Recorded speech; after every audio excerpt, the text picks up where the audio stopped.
Bagi peserta yang sudah mendapatkan sertifikasi guru, dia mendapatkan nilai penuh dan komponen tes kompetensi teknisnya, ya. Jadinya itu saja yang dia secara otomatis dapat 100% untuk kompon. Tapi dia masih harus harus lulus passing grade untuk manajemen dan wawancara. Jadi Bapak Ibu, ini adalah upaya Kemendikbud untuk menjawab baik permintaan dari Komisi 10, baik juga dari aspek pedagogi dan aspek mutu pendidikan secara filosofis masih matching untuk melindungi kualitas pendidikan guru kita, Bapak Ibu. Jadi ini adalah yang bisa kita tawarkan, dan terima kasih teman-teman di Kemendikbud yang sudah dengan susah payah bernegosiasi dengan berbagai kementerian lainnya, terutama Pan-RB, untuk bisa mendukung kita untuk melakukan kebijakan afirmasi. Kabar gembiranya adalah kita mendengarkan keluhan dari berbagai macam masyarakat, dan keluhannya itu nomor satu adalah fleksibilitas penggunaannya.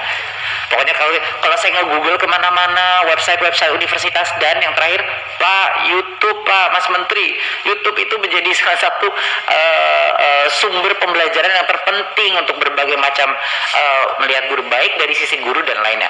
Jadinya yang kita lakukan gini, kita kecilkan giganya, tapi kita jadikan itu umum. Tapi kita mengecualikan hal-hal yang sama sekali tidak berhubungan dengan pendidikan, yaitu TikTok, Facebook, Instagram, itu kita kecualikan. Jadinya kita buat blacklist, Bapak Ibu. Ini kita nego 2 bulan sama para operator, tapi alhamdulillah mereka mendukung kita. Jadinya akhirnya dengan anggaran yang sama, walaupun dengan giga yang lebih kecil, tapi itu menjadi kuota umum, dan itu sebenarnya yang dibutuhkan sama banyak masyarakat kita, fleksibilitas dalam penggunaan, terutama bagi yang menggunakan Google Search dan YouTube. Itu mereka sangat bergembira, Bapak Ibu. Jadi itu kami mendengar. Jadi kita ubah skemanya sedikit. Ini adalah beberapa review positif. Ini bisa langsung saja skip.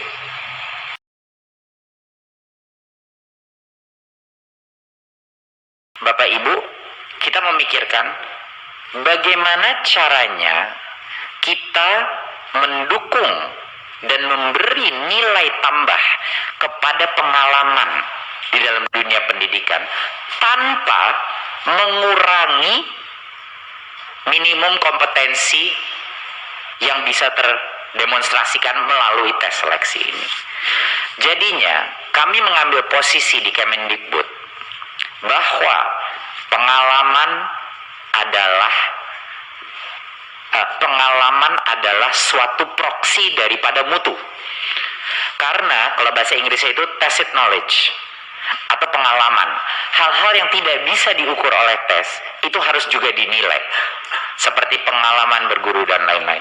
Nah, jadinya setelah juga dengan Pan-RB dan melakukan berbagai macam negosiasi, jadi kita menentukan adalah kita akan memberikan bonus point untuk passing grade. Jadinya apapun passing grade-nya, peserta dengan umur 40 ke atas, ya, 40 tahun ke atas dan berstatus aktif selama 3 tahun terakhir mendapat bonus nilai kompetensi teknis sebanyak 75 poin. Jadi total poinnya itu nanti 500 poin.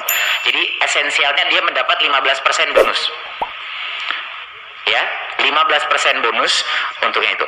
Dan bukan hanya untuk yang di umur 40, peserta-peserta penyandang disabilitas juga mendapat nilai bonus sebanyak 10% dari maksimal bonus. Jadinya ini adalah kebijakan afirmatif tanpa mengorbankan minimum kompetensi yang dibutuhkan untuk para siswa.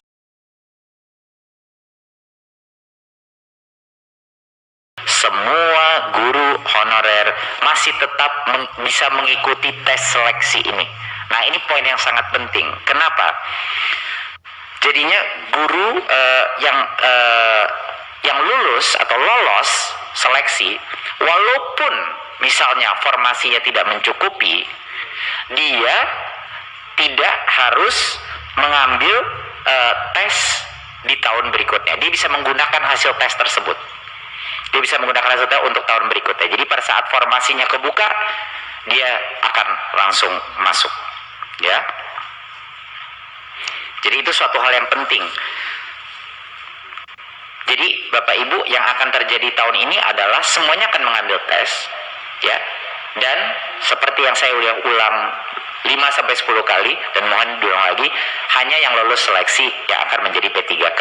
Jadinya kalaupun yang lolos seleksi itu di atas 500.000, ya, atau mungkin di daerah-daerah tertentu di mana formasinya belum terbuka, dia akan disiapkan untuk tahun berikutnya. Dan bulan adalah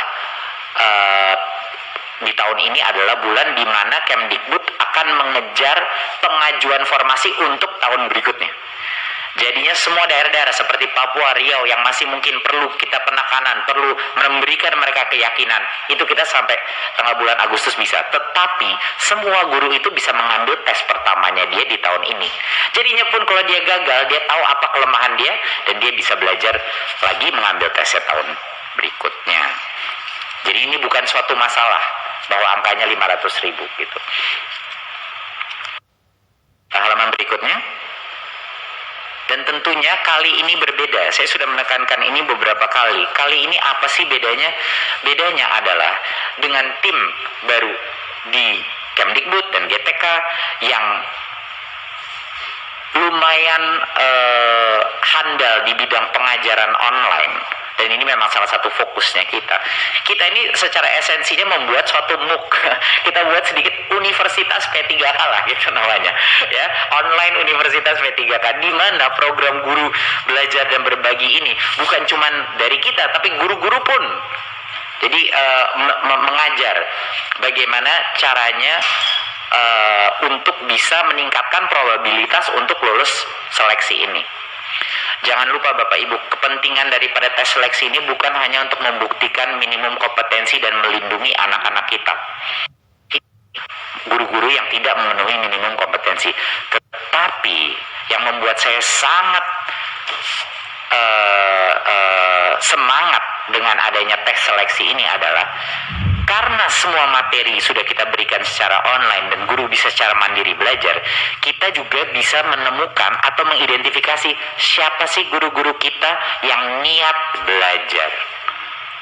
Iya kan? Siapa guru-guru kita yang niat belajar? Guru yang hebat bukan hanya guru yang bisa mengajar. Guru yang hebat adalah guru yang punya motivasi belajar sepanjang hayat. Ya, dan inilah makanya program guru belajar dan berbagi ini sangat penting, karena kita tidak bisa memberikan saja mereka ayo lolos seleksi, kita dukung dengan pengajaran online yang terskala untuk hampir semua guru honorer kita. Dan ini bimbingan ini terus akan kita laksanakan. 256.000 guru telah mengakses situs guru belajar dan berbagi. Dan 101.000 guru telah bergabung dalam forum diskusi. Ini partisipasi yang luar biasa. Di masa pandemi ini satu hal yang positif yang sudah kita lihat secara data Bapak Ibu adalah partisipasi guru dalam pembelajaran apapun yang sifatnya online itu sangat tinggi kehausannya. Nah, ini harapan saya, calon-calon yang akan lulus seleksi adalah yang dengan kehausan belajar yang tinggi. Sekarang kita masuk kepada kebijakan afirmasi.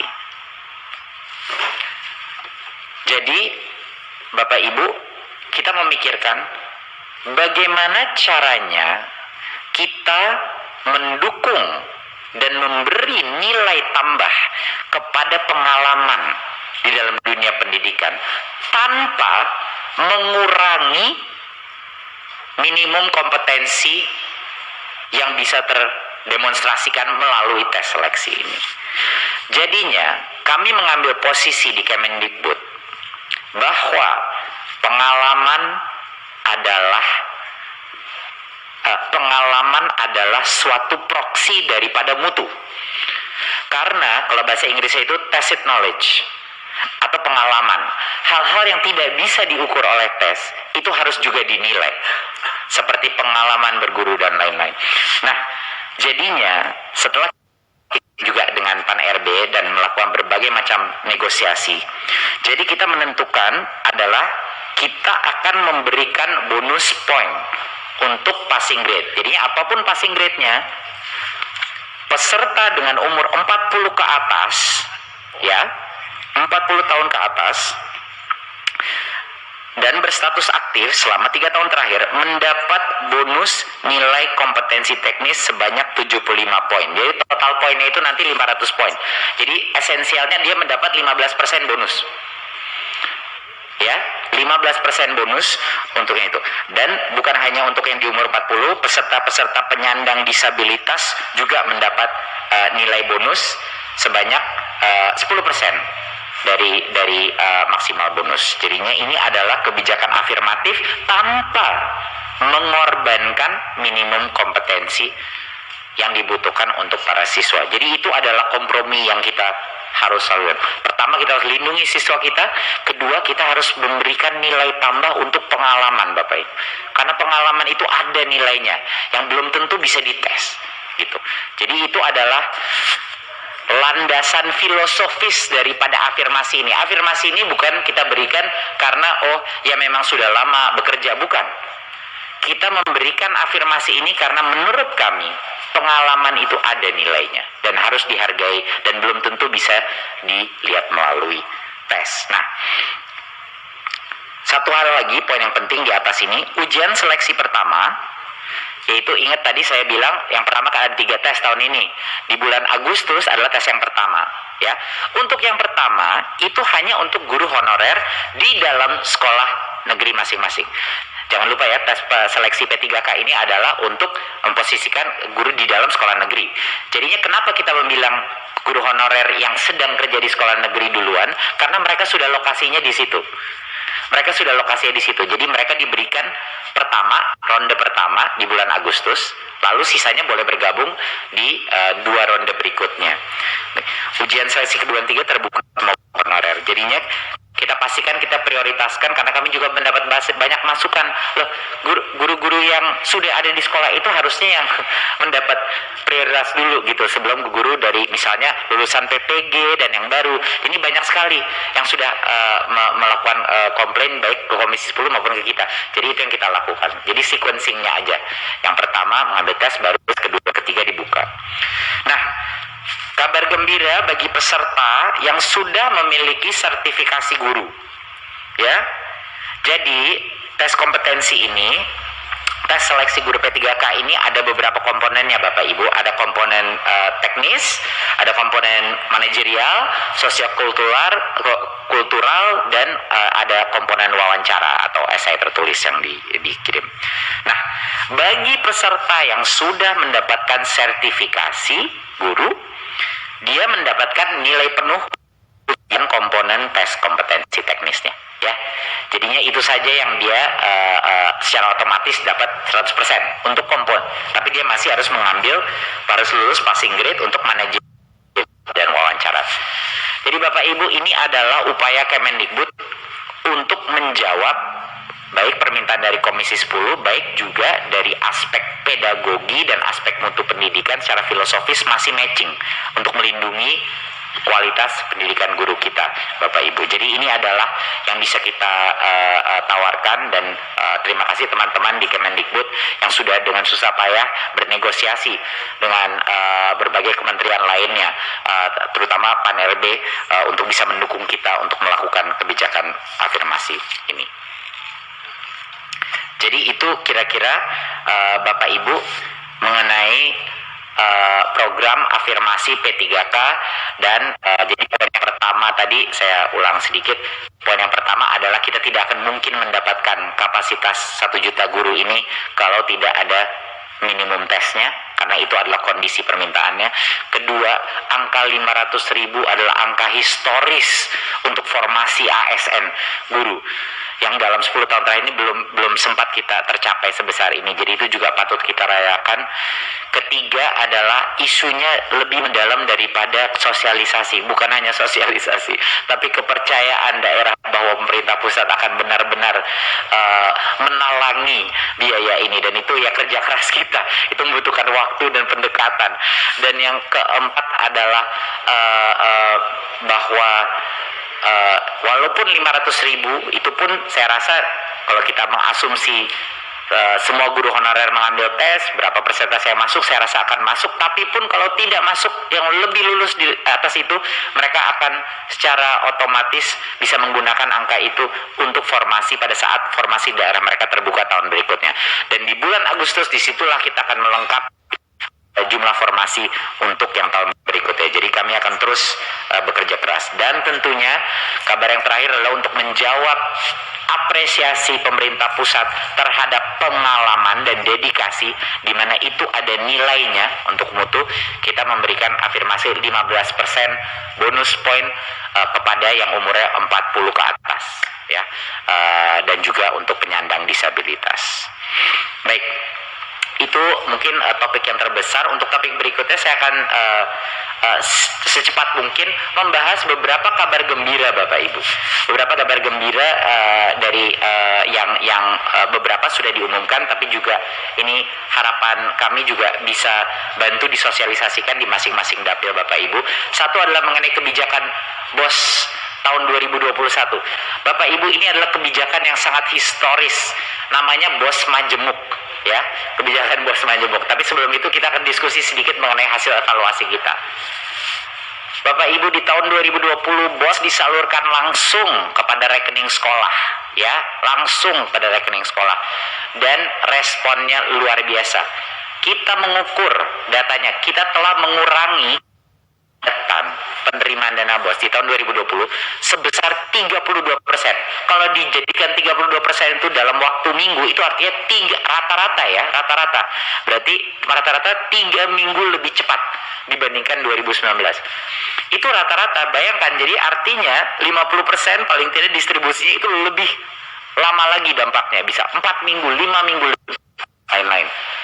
Dan responden daripada sekolah dan pemerintah daerah luar biasa positifnya. Ini yang bagi kita, walaupun kita melakukan kebijakan langsung, kita langsung mensurvei, kita melihat apakah kepala sekolah mengapresiasi ini, mungkin lebih masuk akal. Tapi apakah pemerintah daerah pun mengapresiasi ini? Dan ternyata respons dari pemerintah daerah itu menunjukkan 96% daripada Pemda memandang penyaluran BOS langsung ke rekening sekolah memudahkan atau sangat memudahkan.